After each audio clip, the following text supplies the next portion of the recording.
शब्द असतात.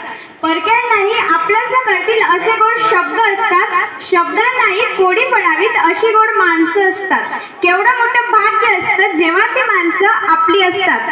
सन्माननीय व्यासपीठ, माझे गुरुजन वर्ग, तज्ञ परीक्षक आणि सुज्ञ श्रोते हो, मी प्रथम सर्वांना अभिवादन करते. माझ्या कथेचा विषय आहे आई. स्वामी तिन्ही जगाचा आई विना भिकारी. आई आपल्या बाळाला जन्म देते, बोलायला शिकवते, चालायला शिकवते. आई आपल्या बाळाला जीवन कसं जगायचं हे शिकवते. आई म्हणजे दारातली पवित्र तुळस आणि आई म्हणजे वेदनेनंतरची पहिली आरोळी. कर्तव्याला कर्तृत्वाला पूर्ण करत जी खंबीरपणे उभी राहते ती म्हणजे आई. आपल्या बाळाच्या मुखात जाणारा घास पाहून जिची भूक नाहीशी होते ती म्हणजे आई. आयुष्याची आपल्याबरोबर असताना तिची किंमत कधीच कळत नाही. ती गेल्यानंतर तिच्याशिवाय कशालाच किंमत उरत नाही, त्याला आई म्हणतात. अशा या प्रत्येकाच्या सर्वश्रेष्ठ आईस, कर्मवीर अण्णा बाबांना आणि बाबांना जिने सुसंस्कार देऊन थोर महापुरुष घडवले अशा बनूमाईला मी स्नेहा प्रदीप सोंजे, देशभक्त फकीर आप्पा नामदेव देवरे कनिष्ठ महाविद्यालयातील 12वीची विद्यार्थिनी अभिवादन करते आणि माझ्या कथेला प्रारंभ करते.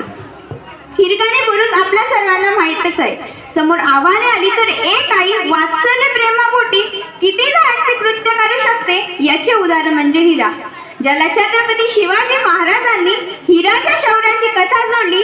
तो रायगडावरील एक अतिशय खोल कडा आज हिरकणी बुरुज म्हणून ओळखला जातो व तो एका माऊलीच्या धाडसाची हकीकत सांगतो. हिरा एक गवळ रायगडाच्या पायथ्याशी असलेल्या झोपडीत आपल्या नवरा जीवा व पाण्यात झोपणाऱ्या बाळाबरोबर राहत होती. तिचा दूध विकण्याचा व्यवसाय होता. आपली सगळी कामे आटोपून आणि बाळाला पाण्यात झोपून ती रायगडावर दूध विकायला गेली. दूध विकले पण तिथल्या बाजारपेठेत ती रमली आणि तिला वेळेचे भानच राहिले नाही. सूर्य मावळला तोफ लागली गेली. आदेश मिळताच गडाचे दरवाजे बंद झाले. शिवरायांच्या कडक आदेशामुळे ते सूर्योदयालाच उघडणार होते. गडाचे दरवाजे बंद झाले की खालून वर येईल ती हवा आणि वरून खाली जाईल ते पाणी असं म्हटलं जातं. पण या गोष्टीला अपवाद ठरला तो म्हणजे हिरकणी हिरा. तोफेच्या आवाजाने हिरा भानावर आली. तिच्या बरोबरच्या बाया कधीच निघाल्या होत्या. हिरा पळत दरवाजाकडे आली.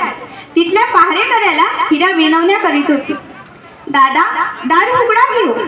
तो पहारेकरी आश्चर्याने म्हणाला, काय मामा, बघा काय म्हणते ही. हिरा मामांकडे आली. हिरा मामांना विनवण्या करू लागली. मामा, दार उघडा. मामांनी विचारलं, कोण ग तू चिमणे? हिराने तिची ओळख दिली. मी हिरा, हिरा गवळ, रायगडवाडीची. मामा बोलले, सगुणाताईची सून नाव तू? हिरा म्हणाली, होय मामा, मला खाली जायचं आहे. मामा हिराला समजावत होते, अगं एडी का होय तू? एकदा सूर्यास्तानंतर गडाचा दरवाजा बंद झाला की सूर्योदयानंतर उघडत्या. स्वराज्याचा नियम आहे तसा. आणि हे बघ, काळजी करू नकोस, आपल्या स्वराज्यात समद्यांची सोय आहे. हे भली मोठी धर्मशाळा आहे गडावर. रातचा निवारा होईल तिथं. आणि आज गडावर कोजागिरीचा लय मोठा उत्सव आहे. पण हिरा काही ऐकण्यास तयार नव्हती. हिरा मामांना विनवण्या करत होती. मामा, आता कसं सांगू तू मस्ती? माझं बाळ एकला आहे घडला. मी पदर पसरते तुमच्याकडे, पण मला जाऊ द्या. मामा हिराला समजावत होते. एकदा सूर्यास्ताचा दरवाजा बंद झालं तर महाराज जरी दाराच्या पलाडीवर उभं राहिलं आणि म्हणालं, जरा दरवाजा उघडा, तरीही ती दारं उघडायची नाही, जागची हालायची नाही पोरी. आणि आज तुझं घराणं आहे म्हणून तुला सोडलं तर उद्या तुझ्यासारखाच दुसरं कोणीतरी उठल, तो बी तुझ्यासारखाच काहीतरी सांगल. अरे पुन्हा कोणाचं ऐकायचं म्या? असं बोलून मामांनी हिराला धर्मशाळेत जायला सांगितले. हिरा धर्मशाळेत गेली. तिथे कोजागिरीच्या उत्सवासाठी बऱ्याच आया बाया देखील जमल्या होत्या. पण हिराची चित्त लागत नव्हती.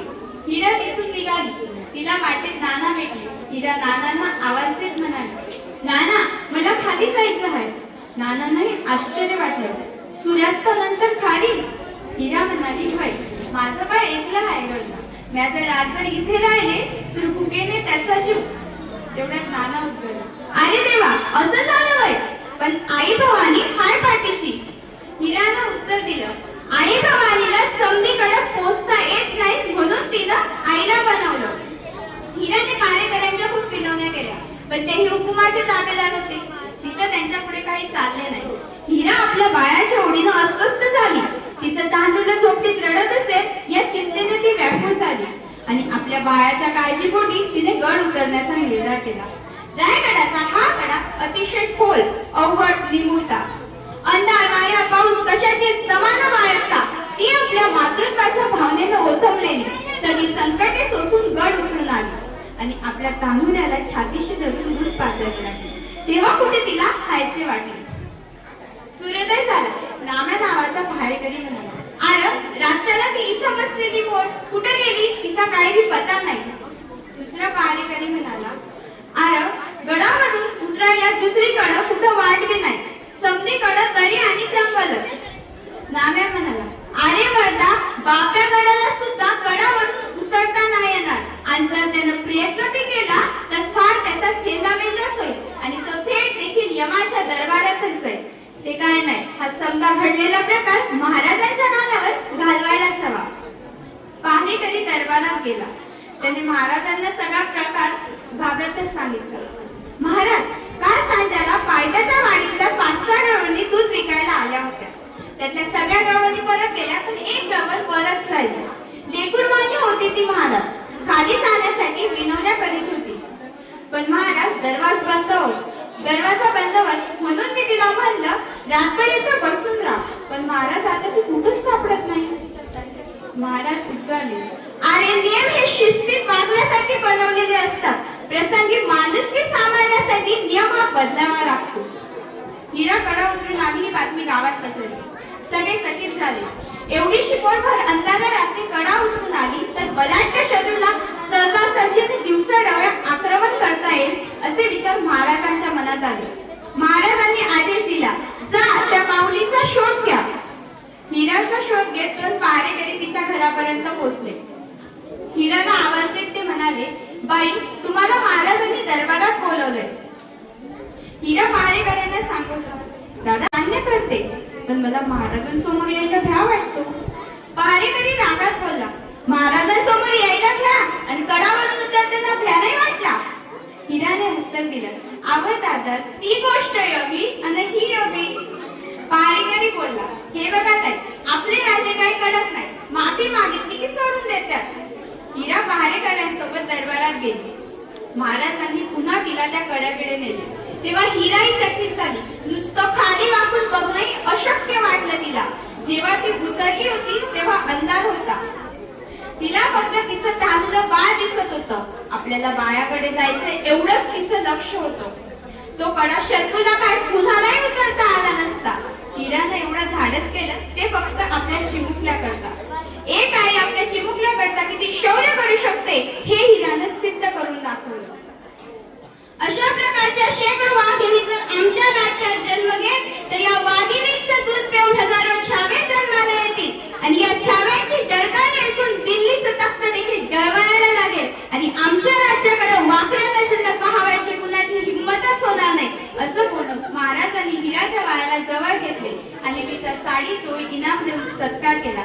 तसेच त्या कड्याची आणखी उंची वाढवून हिराच्या या धाडसाची गोष्ट कायम लक्षात राहावी म्हणून त्या कड्याला हिराच्या नावे हिरकणी पुरुष असे नाव दिले. आजही रायगडावरचा तो हिरकणी पुरुष एका आईच्या धाडसाची आठवण करून देतो. मऊ कुशीतून बळे पोलादाचे देते, घास भरे वाया उगा बोबडे बोलते, भातुकली मध्ये संसार मांडते, रातभरी थोपटते अंगाई जागते, हिच्या डोळ्यातला चंद्रमा वळत नाही, कानी येते हाक जेव्हा आई आई आई, कानी येते हाक जेव्हा आई आई आई, जगणे दुर्मिळ झाले असते संसारी, नसतेच जर तू येते माझी कैवारी, कैशी घडली असती जन्माची वारी, पोशिले जर नसते मस्तून उदरी, आई जय आई, आई जय आई, तू जन्मी सुखदाई, त्रैलोक्यातून अवघ्यातून नातव नाही, आई जय आई, प्रसन्न वदना करुणा सत्वर तत्पर, बोल शुभम करते शिदेनी मुद्रा भयंकर, सर्व चराचर नामे सुखरूप सुखधामी, शोधित तुझा स्वर्ग येतो विश्रामी, आई जय आई, श्रीमंती बहुजादा जन्मसुखी त्याचा ढळतो ज्यावर वारा तुझ्या पदरांचा श्वासा श्वासा मागे भुवित पुण्याई सार चार वेदांचे गा